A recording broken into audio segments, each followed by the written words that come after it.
Set 1, I will order another set. Do I have RW? Yun lang ang problema kasi alam niya yung RW. So, kakaltasin yan. But all of my customers, I like that. Because I made sure I will be fair with them. Okay? Now, let's go to procedure. Big Boss says, tinanong kami during the top 15 in Singapore in his mansion. No? Sabi niya, what is your topic? I told him, system. System is very broad. Sabi niya gano'n. And then he explained and he guided us through all the meetings that we did. The more we meet him, the more the topic improved. Okay. Now, ba't na? Layo. Hindi po pa din. Hindi pa.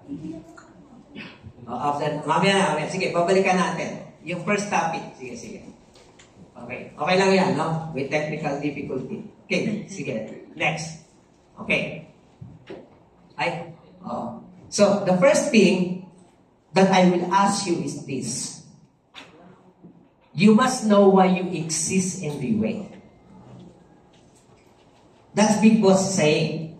If people do not know why they are in the way, it's gonna be a haywire for everyone. Can all of you hold the pin of Reway in your... What is that for? Core values. Yes. Reway is about our contribution to the society. That is a contribution of 6 core values. It is not there just because it is assigned for us, no? It is not there. It's the 6 core values, no?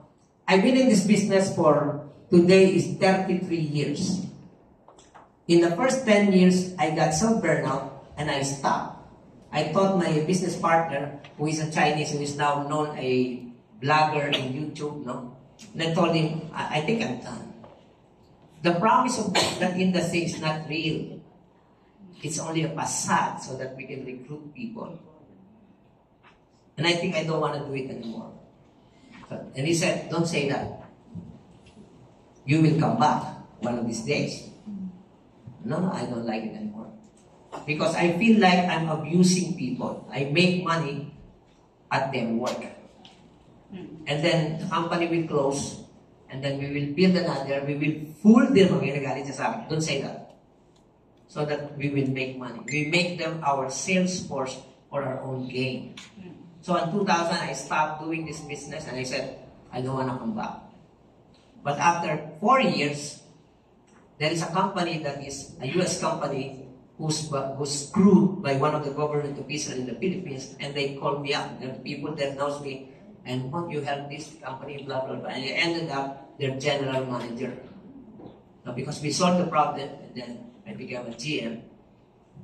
And I came back because of my boss. Because I was working in a consulting firm. My boss hated this industry. All of a sudden, let's do this. This is good. Try to prove yourself that you have the knowledge of this. Sabi ng boss ko. Wow, milagro. Yung pala malaki bayan. Walang niya.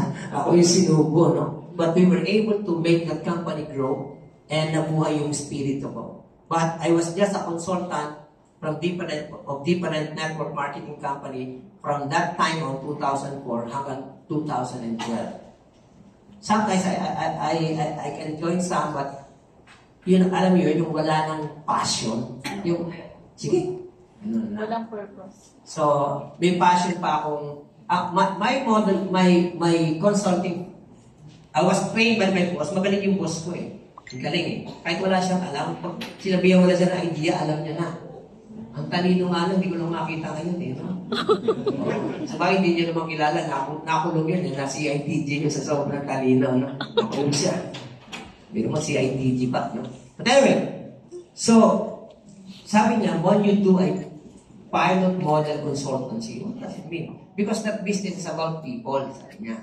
So, my contract, if you are the GM, I will interview all your leaders because this is about leaders.